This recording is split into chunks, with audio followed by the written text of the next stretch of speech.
जय सियाराम खेडूत मित्र। આજનો વિડીયો બહુ ઇમ્પોર્ટન્ટ છે, તો પ્લીઝ ચેનલ પર નવા છો તો પ્લીઝ એક લાઇક એન્ડ સબસ્ક્રાઈબ કરજો અને આજે આ વિડીયો એન્ડ સુધી જોજો। ઓકે ખેડૂત મિત્ર, બહુ મારે એક ઇમ્પોર્ટન્ટ વાત શેર કરવી છે। તમને બધું જ ખબર પડશે કે લીમડી આ ચોથી કટિંગ છે અને તમને એ બી ખબર પડશે લીમડી કેટલા ફૂટની થાય છે। ઘણા ખેડૂત મિત્રોને એ બી થાય છે કેટલી વધે, વધારમાં વધારે કેટલું વધે, 4 ફૂટ નકર 5 ફૂટ, વધારથી વધારે 5 ફૂટ, 5 ફૂટ 4 ફૂટની જે લીમડી હોય ને एकदम પાકટ માલ હોય અને પત્તા તમે એના જોશો ને ખાસા મોટા મોટા હોય છે। આવો તમને બતાવું। પહેલાં એકવાર લીમડી જોઈ લો, આખું ખેતર તમે કટિંગ અત્યારે જ જસ્ટ અહીંથી ચાલુ થયું છે। મારો ભાઈ છે 5 ફૂટ અને એની લીમડી જો, લીમડીની સાઇઝ જોડે બરાબર। હવે પત્તા એકવાર જો, અહીં આવા પત્તા જોઈએ છે એકદમ મોટા, ક્વોલિટી આવી। ઓકે ખેડૂત મિત્ર, આ જો દેખાય છે, આને પકડવામાં બી એકદમ સારું લાગે। એક જ મિનિટ બતાવું, हाँ जो है ने एकदम क्वॉलिटी કેટલા મોટો, આખા કેમેરામાં આવી નહીં રહેતું। જો બીજી વાત મારે એક આ શેર કરવી છે દરેક કિલોમીટર જોડે ને, અહીં આગળ મેં જે ખેતી કરાયો છું 4 ફૂટની વચ્ચે જગ્યા રાખ્યો છું, આ લીમડીથી લઈને બીજા લીમડીથી, રાઈટ। અને તમે આ જોઈ શકો છો વચ્ચે તમાકુની ખેતી કરી દીધી, કંઈ વાંધો નહીં। તમાકુ 8 મહિનાનો પાક, બટ એક વાત, 8 મહિનાનો પાક રહ્યો, કોઈ પણ કિલોમીટર 2 નાવ ઉપર સવાર ક્યારેય નહીં થઈ રહે। ઓકે, એટલું વાત પહેલાં કહી દઉં। હવે સમજો લીમડીનું પાણીનું અલગ હોય ટાઈમ પીરિયડ, તમાકુનું બી અલગ હોય, રાઈટ। અને બીજું વાત, દવા પાણી બી અલગ અલગ હોય। હવે તમે દવા કેવી રીતે મારશો અને સાફ સફાઈ કેવી રીતે રાખશો? ખેતર જો ચાલવા જેવી જગ્યા બી નહીં રાખી, એકદમ ખેતર એ થઈ ગયું છે ગંદુ। બટ હવે આપણે કંઈ નહીં કહી શકતા, શું કહીએ હવે આપણે? આ જો દેખાય છે, વચ્ચે આટલી જગ્યા રાખીને તમાકુની ખેતી કરી દીધી।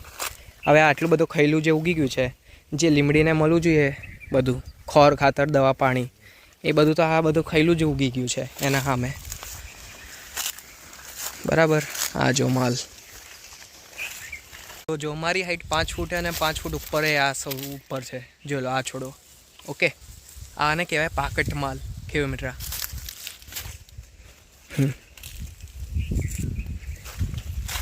છે એકદમ કેવી લાગી લીમડી? હવે કોઈ ખેડૂત મિત્ર કમેન્ટ કરી બતાવો મને।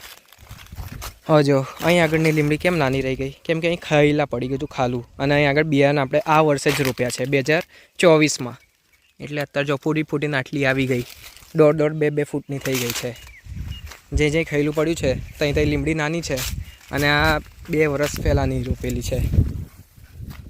હા, તમાકુ કેવી છે, કચરો શું છે ખબર નહીં પડતી, કઈ લીમડી કઈ કચરો, બટ આપણે કંઈ નહીં। ચાલો આપણે બીજા ખેતરમાં જઈએ, જે બીજું 1 વીઘાનું ખેતર છે ત્યાં બી જોઈને આપણે એક ઓટો મારીને આવીએ। ચાલો, આ 2 વીઘાનો પટ્ટો છે, એનું બાજુવાળો 2 વીઘા અને 1 વીઘા, ત્યાં ટોટલ 5 વીઘા લીમડી છે।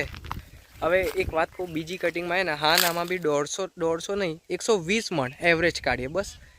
જો ખેડૂત મિત્રની મૌજત ઉપર હોય છે, એ કેવી દેખભાલ રાખે છે ને કેવું પાણી ખોર ખાતર બધું રાખે છે, રાઈટ। બટ હવે આમાં છે ને 2 વીઘાનામાંથી પ્લોટમાં, હા આમાં બી 100 મણ પ્લસ નીકળશે માલ 2 વીઘામાં, 24 ગુંઠાનું જમીન છે। બટ આ તમાકુના લીધે થોડુંક વચ્ચે ખૈલું બી પડી ગયેલું। આ જો અમે જે કહીએ છીએ એક જગ્યા ઉપર 8 થી 10 બિયા મૂકો, અગર તમે 2 બિયા મૂકશો તો આવું ખૈલું પડશે, બીજી વાર તમને બિયારણ પરચેસ કરવું પડશે, ડબલ ખર્ચો। એટલે કહીએ છીએ 8 થી 10 બિયા મૂકો, તમારે વચ્ચે કંઈ ગામાં નહીં પડે। ઓકે, કંઈ વચ્ચે ગામાં નહીં પડે। અને આ ખૈલું બી આટલું બધું ઉગી ગયું છે ને, શું કરીએ બાપરે।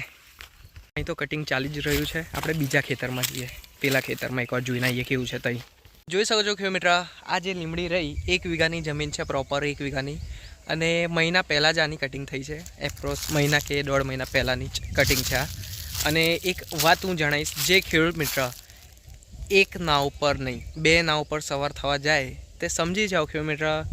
હવે તમે તમાકુમાં કમાવશો કે લીમડીમાં કમાવશો એ તો મને નહીં ખબર, બટ એક વાત કહીશ તમને, મેઇન મુદ્દાની વાત કરું, તમે અગર પાણી નહીં આલો, એકવાર લીમડીનું હાલત કેવી છે છોડવાનું જો છો। હવે આ જમીન જો કેટલી સુખાઈ ગઈ છે, અને ઉપરથી પ્લસ આ ડ્રીપ રાખી છે। હું કેટલી વાર કહું છું, ડ્રીપ તમે ના રાખશો ને ના રાખશો, ડ્રીપ રાખશો તો જેટલું એને પાણી જોઈએ એટલું ના મળી રહે, એટલે પછી છોડવાનું છેલ્લે એને આવું થાય।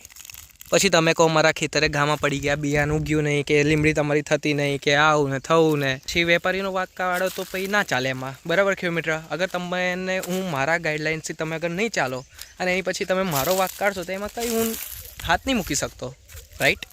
તે હું દરેક ખેડૂત મિત્રને એક જ વાત કહીશ, પ્લીઝ તમે લીમડીમાં થોડુંક કેર કરો, આને કંઈ એ હલકામાં ના લેશો, હલકામાં ના લેશો ₹600 મણ જાય છે, ₹600 મણ અત્યારે હું હાલમાં કાપું છું. બાકી તો એમ તો ₹200 મણથી જ રોપાવું છું દરેક કિલોમીટરને, બટ અત્યારે હાલમાં હું કાપવા આવ્યો છું ₹600 મણ તમારી સામે જ. એ બાજુનું જે ખેતરે તમે જોયું કેટલું મસ્ત કર્યું છે, પણ તો બી એની અંદર વચ્ચે તમાકુની વચ્ચે કરી દીધું, કંઈ વાંધો નહીં. બટ હવે એમને સાફ સફાઈ કરવું હશે, હવે સાફ સફાઈ કેવી રીતે કરશે? જ્યારે તમાકુ 8 મહિને આખું પાક થશે એની પછી જે સાફ સફાઈ વચ્ચે કરશે ને, મિની ટ્રેક્ટર ફરાવશે, જે 4 ફૂટની વચ્ચે મેં જગ્યા રખાય એની વચ્ચે એમને તમાકુ કરી દીધું. કંઈ વાંધો નહીં, ખેડૂતની જમીન છે, એમનું છે, માલિક છે, એમને જે કરવું હોય એ કરો. બટ હા, એક વાત કહીશ, એમાં હવે વજન જોજો તમે ઓછું ઉતરશે, વજન ઉત્પાદન ઓછું ઉતરશે. જે ઉતરવું જોઈએ એ નહીં નીકળે 1 વીઘામાં. હવે 1 વીઘામાં તમે સમજી જાઓ, હા નામાં બી 20 મણ, 30 મણ, 40 મણ, 40 કે 50 મણ નીકળશે 1 વીઘામાં. 1 વીઘામાં 50 મણથી 40 મણનો મારો એવરેજ છે, મારો અંદાજો એ વીઘામાં. પહેલાં બતાડું, ચાલો એ ખેતરમાં વાત કરીએ આપણે ડાયરેક્ટ. તો આ ખેતરથી આપણે બીજા ખેતરમાં જઈએ, અત્યારે જે આવ્યા છે હાલમાં કાપીએ છીએ. બટ આ જતાં એક હજી વાર બધાને એકવાર મારો એક રિક્વેસ્ટ છે, પ્લીઝ અગર લીમડીની ખેતી કરો કે અથવા તમાકુની ખેતી કરો, મારે એનાથી એવું કશું નથી. બિયારણ બી બહુ ઓછું આવે છે ક્વોન્ટિટી, અને પ્લસ બીજી વાત, બિયારણ તો ચલો મોંઘું બી આવે છે, તમારા પૈસા ડૂબશે, સમજ્યા મારી વાત? પૈસા તમારા જશે, પછી નામ શું મારું બગડશે વગર કામનું. એ નહીં જોવે કે કોની ભૂલ છે આમાં, ખેડૂતની ભૂલ છે કે વેપારીની વાંક છે? એમાં શું થાય, વેપારીનો વાંક આવે. હવે કેમ કે બધા માટે આ નવી ખેતી, રાઈટ? એટલે પ્લીઝ હું જેવી રીતે કહું છું એવી રીતે ચાલો. અને હા, એક જ વાત કહીશ, તમારે જે ખેતી કરવું હોય એ કરો, અનુકૂળ જેમાં લાગે. અગર મારી લીમડીમાં લાગે તો તમે લીમડીની એકવાર અખતરો કરી જાઓ, અને પ્લસ પ્રોપર લીમડીની જ હોવી જોઈએ ખેતી. આવું બે ના હોવું જોઈએ, બે નહીં, સમજ્યા મારી વાત? કેમ કે તમને ખબર છે, મારા જૂના વિડીયો ઉઠાવીને જોઈ લો, જે મારા કિલોમીટર છે, જેમને ખબર છે, હા નામાં બી 150 મણ નીકાળે છે 1 વીઘામાં.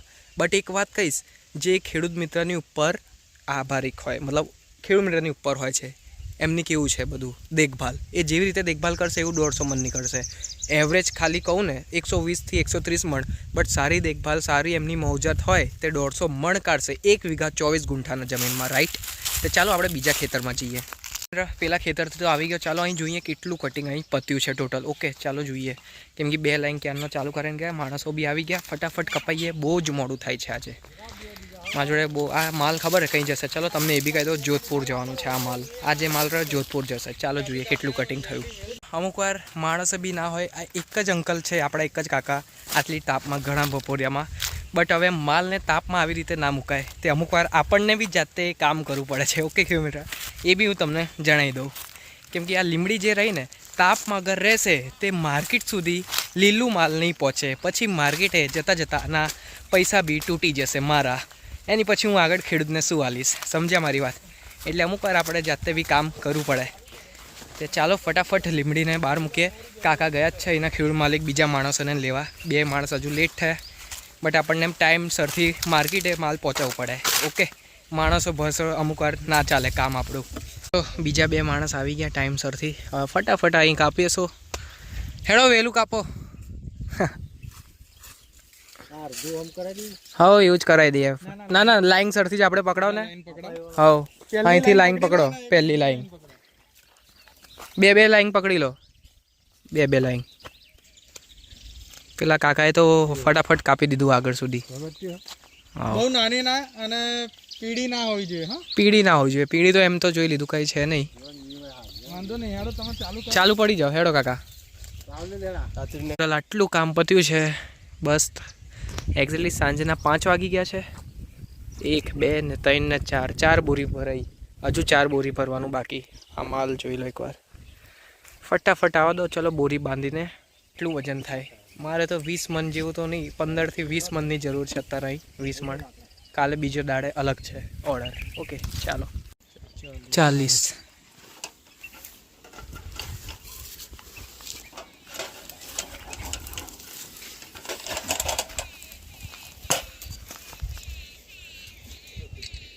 38 જોઈ શકો છો પાછળ આટલું બધું આખું આજના દાડે કપાઈ ગયું છે.